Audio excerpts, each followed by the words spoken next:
안녕하세요. 요한계시록 제8강 진행하겠습니다. 그래서 이 사람들의 목표는 뭐예요? 영적 집을 만들려고 하는 거, 영적 집을 구축하려는 게, 이 사람들, 그러니까 이쪽,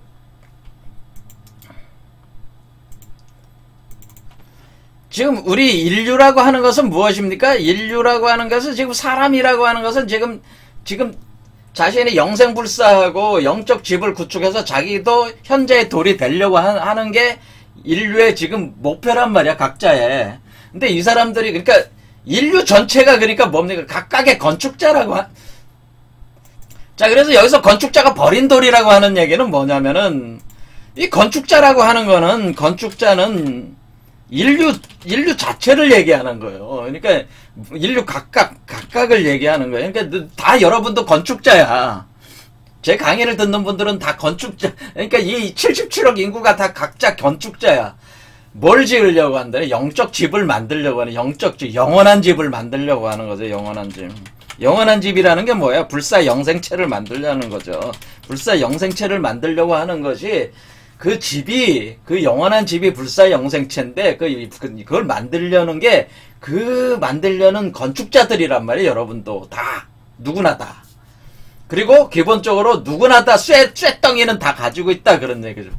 하지만은, 영원한 집이라고 하는 그 집의 그 물질은 뭐라는 거예요? 금액은 돼야 된다는 거예요, 최소한. 그렇죠. 금액으로 만들어야 돼. 은액과 금액으로 만드는 거예요, 사실. 은액을 기초로 해서 금액이 나오고, 그걸 통해서 둘을 이용해서 만들어 나가는 게 그게 영원한 집을 구축하는 건데, 근데 이 사람들은 지금 어떻게 돼? 은액과 금액을 만들어야 되는데, 은액과 금액을 만들 수가 없어. 왜? 보혜사 성령이라는 게 현재의 돌이라는 게 있어야 되거든. 근데 현재의 돌이 외부에서 들어와야지 현재의 돌이 만들어지니까, 현재의 돌을 만드는. 그러니까 이 사람들은 뭐야? 건축자가 버린 돌. 그러니까 이 사람들은 건축자가 버렸어. 버린 돌이. 그러니까 결국 자기는 이게 못 만드는 거지. 그렇죠? 그런데 어떤 사람들은 그걸 받아들였어요. 보혜사 성령을 받아들인 사람은 어때요? 머릿돌로 나오는 거죠? 그러니까 일반적인 건축자들이 버리는, 야, 쓸모없어. 내가 다 할 수 있어 하면서 버린 돌들이 사실은 나는 뭐 보혜사 성령 필요 없어. 내 혼자 이렇게 수행해도 할 수 있어. 이렇게 하는 사람들이 있는데, 이런 사람들이 버린 돌이, 그게 버리는 거지. 버리는 행위인데, 그런 사람들이 무의미하다고 쳐버린 돌이 뭐해? 그것을 받아들인 사람은 어때요? 현자의 돌로 나온다는 거죠. 현자의 돌이 된다고 하는 거죠. 그러니까 어떻게 됩니까? 그렇게 하지 않은, 그냥 쇠덩이만 가지고 있는 사람들은 지금 어떻게 돼? 종말이 올 때 다 부서진다는 얘기죠. 다 부서진다. 다 부서진다. 그러니까 이 모든 것이 다 부서질 때 이 사람들도 뭐예요? 다 가루가 돼서 부서진다는 얘기죠. 그런 얘기입니다. 그래서 이 단계가 어찌 되었건 간에 결국 현재 결론은 뭡니까? 결국 이 중간까지 가거나 그건 필요가 없고, 이 현재의 돌로 영원한 집으로 구성해서 나온 존재들만 존재할 수 있다고 하는 것을, 종말이 된 뒤에 존재할 수 있는 자들은 뭐예요? 이것이 나온 존재들만 존재할 수가 있는 것이지, 여기서 3번 차크라까지 왔거나 5번 차크라까지 왔거나 6번째 차크라까지 온 사람들은 어쨌든 다 종말을 당한다. 다 무너진다고 하는 거예요. 최종 결승점을 넘지 못한 사람들은 다 어떻게 된다는 게 무너진다고 하는 그 표현이라는 거죠. 그러니까 최종 그 최종 결승점이 뭐야? 집을 짓지 못한 사람들은, 그러니까 이게 영원한 집을 짓지 못한 사람들은 어떻게 되는? 영원한 집들만 남으니까, 영원한 집을 짓지 못한 사람들은 다 무너지는 존재들이 된다고 하는, 다 부서지는 존재들이 된다. 그런 표현이 되는 겁니다. 자, 그래서 그러면은 우리가 여기서 얘기되는 게 결국엔 현재의 돌이 작용을 해서 여러분 몸 안에서도 물질 변성을 일으킨다고 그랬죠. 제가 현재의 돌의 작용이 뭐라고 그랬습니까? 물질 변성 작용하고 질병도 치료하고 죽은 자도 부활하는 게, 그 다음에 마법 작용을 하고, 그 다음에 영생케 하는 작용을 하니까, 그 현재의 돌이 그런 작용을 하는데, 그 보혜사 성령이 주는 현재의 돌이라고 하는 것은 현재의 돌 전체를 한 사람에게 주는 게 아니란 말이에요. 현재의 돌이 나눠서 가는 거 아니에요. 여러 사람들한테 나눠서 분신으로 나눠가는 거 아니에요. 그러니까 70억 인구에게 다 간다고. 모든 사람들한테 현재의 돌이 가는 거 아니야. 단지 그것을 받아들인 사람이 있고 받아들이지 않는 사람이 있잖아요. 현재의 돌에는 그런 분신 능력이 있다고 하는 거죠. 이 현재의 돌은. 그런데 이 현재의 돌을 제가 이렇게 작용을 할 때 이 현재의 돌이 하는 작용을 제가 이것을 뭐라고 그랬습니까? 이것이 바로 발효를 해야 되니까 우리가 지금 발효 증류를 한다는 건 뭐예요? 효모와 누룩작용을 한다는 거예요. 그러니까 이 현재의 돌의 전체가 온다는 개념이 아니고 효모와 누룩의 작용을 하게 온다고 하는 그 일부가 온다고 하는 거예요. 여러분 몸 안에. 그러면 그 일부를 받아들여서 여러분이 적극적으로 변성작용에 참여를 하면은 나오는 거고, 효모와 누룩을 거부를 하면은 그냥 변성이 안 일어나는 거죠. 그러니까 효모와 누룩으로 들어오는 거, 바로 이게 뭐냐면 이게 바로 감췄던 만나라고 하는 거예요. 자, 그래서 우리는 흰돌과 감췄던 만나라고 하는 것은, 자, 그러면 우리가 이기는 그에게는 감췄던 만나를 주고 흰돌을 준다고 할 때 우리는 두 가지라는 걸 알 수 있어요. 감췄던 만나는 효모와 누룩 작용을 하는 현자의 돌을 얘기하는 것이고, 그 다음에 이 사람이 그런 작용을 통해서 이 사람이 현자의 돌이 되게 한다라고 하는 것을 표현해 준 거죠. 그러니까 우리는 어떻게 볼 수가 있는 겁니까? 그러니까 우리는 감췄던 만나와 흰돌은 연결되는 개념이구나. 그러니까 감췄던 만나가 따로 있고 흰돌이 따로 있는 게 아니라, 감췄던 만나가 가지고 있는 그 누룩과 그 효모 같은 그 발효작용을 통해서 우리 몸에 그 금속들의 그 변성이 있는데 그 변성들을 하게 만들고 그것을 결국 현자의 돌로 만들어가는 거니까, 감췄던 만나를 통해서 현자의 돌이 나온다고 하는 것. 그러니까 감췄던 만나, 흰돌이 별개가 아니라는 걸 이제는 알 수 있어요. 그렇죠?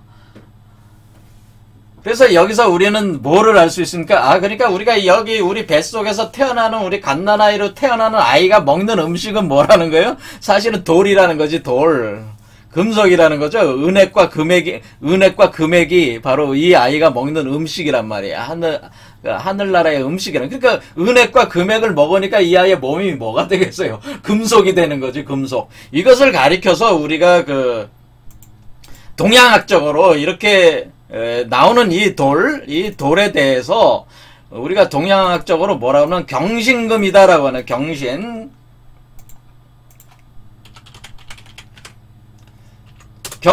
자, 그래서 경신금이라고 하는 것이 흰돌이고, 자, 12지지로 경신금이 흰돌입니다. 흰돌이고, 그 다음에 만나는 뭐다? 만나는 신유금이다 라고는. 만나는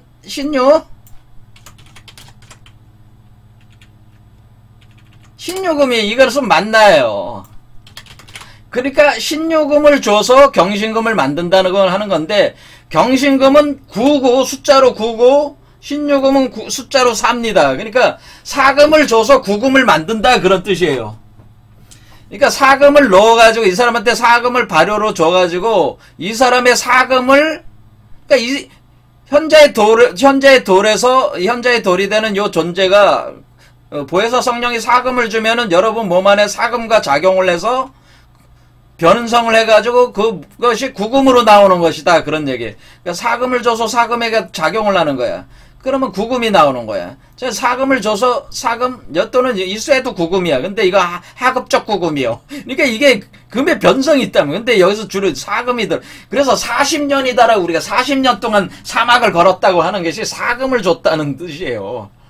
그러니까 이게 우리가 수화 목금토에서, 그래서 우리가 여러분이 물질 변성 과정을 어느 정도 이해를 하셔야 되는데, 이거는 하도 낙서로 알아야 된다. 자, 우리가 사금이라고, 우리가 이제는 사금이다 할 때, 이게 사란 말이야. 여기가 할 때 구란 말이야. 구금. 자, 그러면 이게 금이야. 이쪽이 금이니까, 자, 이쪽이 금. 금일 때 4금 더하기 5. 5 하면은 9가 된단 말이야. 그래서 4 더하기 5 하면 9. 그래서 5의 차이가 있단 말이야. 마찬가지로 여기는 화란 말이야. 여기는 화. 그러면 2화. 여기는 뭐야? 화는 2화. 2와 9란 말이에요. 2와 9. 2와 7. 여기도 5의 차가 5가 있잖아요. 그와 5한극이라는 걸 기초로 해가지고 거기에 2화라고 하는 거는 불이고, 이게 불이란 말이에요. 불이고 이것은 빛이란 말이에요. 자, 그래서 우리가 지금 빛으로 성령을 준다고 하는 것은 2화를 태워가지고 7화로 보내는데 그게 어떻게 되는 거야? 그게 4금이 되고 9금으로 변화가 된다고 하는 거예요. 그러니까 이게 그러니까 화와 금 사이에 교역 과정이 있다고 하는 겁니다. 그러니까 이 화와 금의 그 불을 통해서 금으로 변하고 금에서 불이 나오고 다시 이렇게 변화하는 이 변성 과정, 연금술 변성 과정이 있다는 거네요. 요 두 개의 구간에, 요 두 개의 낙서와 또 요 연관이 되어 있습니다. 이렇게 두 개의 구간에 금화 교역 현상이라고 하는데, 우리 동양에서는 금화 교역이라고 한다라고 하는, 이 연금술을 금화 교역이라고 하는 겁니다. 그래서 화와 2와 7이라는 게 화, 그러니까 불과 빛이 어떻게 된다는 게 바로 금이 되고, 그러니까 4금이 되고 9금이 되고, 이렇게 그 변화하는 과정 속에 상호작용이 있다고 하는 거예요. 그래서 왜 우리가 성령의 빛이, 그러니까 무슨 말씀이냐면은, 결국 우리가 지금 이 보혜사 성령이 빛으로 주는 거잖아요.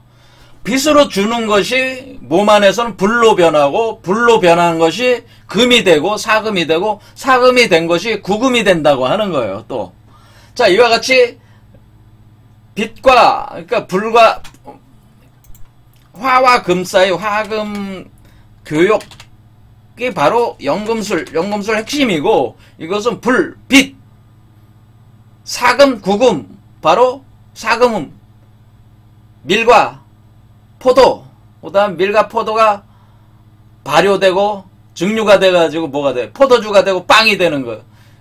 포도주가 빵이 돼가지고 먹어서 몸이 만들어진 게 9금이요. 이렇게 되는 거죠? 이렇게 되는 거니까 화와 금 사이에 이렇게 변성이 있다고 하는, 이런 변성 과정을 여러분들이 세세하게 설명하면 힘들어지니까 이 발렌타인 만다라 변성 과정 가지고 이해하면은 사실 쉽다, 그런 얘기를 했습니다. 그래서 발렌타인 만다라 변성 과정, 여러분 몸 안에 바로 뭐가 들어가요? 새가 들어와서 빛이 들어오는 거죠. 새의 형태로 빛이 들어와 가지고 여러분 몸 안에 있는 해골질, 이게 뭐겠어요? 쇠덩이겠죠. 쇠를 바꿔 가지고 금으로 만들어 나가지고, 금이 어떻게 해요? 여기 몸을 만들어서 여러분 몸을 깨고, 알을 깨고 날아오르면은 요게 바로 현자의 돌이 된다. 자, 그러면은, 그러니까 우리가 이게 보혜사 성령의 작용이 반드시 있어야지 이게 변성이 일어나는구나라는 거를 이해할 수가 있죠. 그러니까 이게, 그러니까 홀로 이렇게 무슨 수행을 한다고 되는 게 아니고, 이게 보혜사 성령의 작용이 반드시 있어야 돼요. 그래야지 건축자들이, 그러니까 여러분들이 다 건축자인데, 이 현자의 돌로 들어오는 효모와 누룩, 현재의 돌이 효모와 누룩으로 들어오는 감췄던 만나로 들어오는 걸 수용해야 된다 이거지. 그래서 여러분 몸에 발효작용이 일어나고 증류작용이 일어나면서 바로 뭐예요? 은과 금이 생성되고, 은과 금이 생성되는 과정에서 여러분들이 이제 타이밍이 맞으면 이제 다 성숙하면은 알을 깨고 나오는 이런 현상이 된다고 하는 겁니다. 그러면은 여러분은 또 뭐가 됩니까? 여러분도 현자의 돌이 되니까 여러분들은 또 뭘 할 수 있다는 거예요? 여러분도 타인에게, 제3자에게 뭐를 할 수 있다는 거예요? 타인의 물질을 변성시킬 수가 있고 능력이 생기게 되고, 타인의 질병을 치료할 수가 있고, 타인도 죽은 사람들을 부활시킬 수 있고, 마법 작용할 수 있고, 영생케 할 수 있는 능력을 이렇게 나온 사람들은 다 갖게 되는 거죠. 이 과정을 통해서. 그런데 그 시작을 누가 하는 거예요? 보혜사 성령이 하는 거죠. 그래서 보혜사 성령을 기독교에서 우두머리, 첫사람으로 보는, 이 일을 시작하는 첫사람으로 보는 거다, 그런 얘기죠. 자, 그래서 우리가 본 세 번째 버가모 교회에 감췄던 만나와 흰돌에 대한 얘기는 이제 다 끝났는데, 결국에는 여기서 제가 늘상 주장을 해왔지만, 크리스탈 강화체가 되고 황금 메탈체가 된다고 하는 것은, 이것은 명확한 기독교 이 메커니즘에서도 이미 내용적으로 이미 데이터가 있는 거죠. 기록들이 다 있는 거죠. 그렇죠. 다 지지하는 사실입니다. 바울도 적극적으로 이 사상에 대해서 지지를 하는 겁니다. 그래서 다음 시간에는 바울을 통해서 바로 그 네 번째 두아디라 교회의 질그릇을 부서뜨리는, 그러니까 결국 여기서 이 내용을 이해함으로써 다음 구절도 우리가 쉽게 이해할 수 있어요. 어떻게 철장으로 질그릇을 부순다는 그 표현을 이해할 수가 있다. 그런 얘기죠. 자, 그것은 다음 시간에 보도록 하겠습니다. 그래서 이렇게 물질 변성 과정이 굉장히 중요하다고 하는 거예요. 이것을 통해서 여러분은 영원한 영생의 육체, 영원한 집, 신령한 집, 그걸로 들어가는 것이다. 여러분 몸에서 탄생시키는 것이라고 하는, 여러분이 부활하는 것이다. 죽어서 부활하는 것이라고 하는 것을, 다 연결되어 있다고 하는 것을 정확하게 이해를 하시기 바랍니다. 그리고 뭐냐면 불이라고 하는 건 숫자를 잘 아셔야 돼요. 불은 숫자로 2고 빛은 7이에요. 그 다음에 금은 숫자로 4는 씨앗이라고 생각하시면 되고, 9는 열매라고 생각하시면 돼. 그러니까 그 4를 모아가지고 9를 만든다, 이렇게 보시면 돼. 자, 이런 식으로 되어 있습니다. 자, 그래서 금은 4구, 불과 빛은 27. 자, 숫자를 머릿속에 그러니까 만나는 4구, 흰돌은 9다, 이렇게 이해하시면 돼요. 숫자로. 자, 오늘 여기까지 하겠습니다. 감사합니다.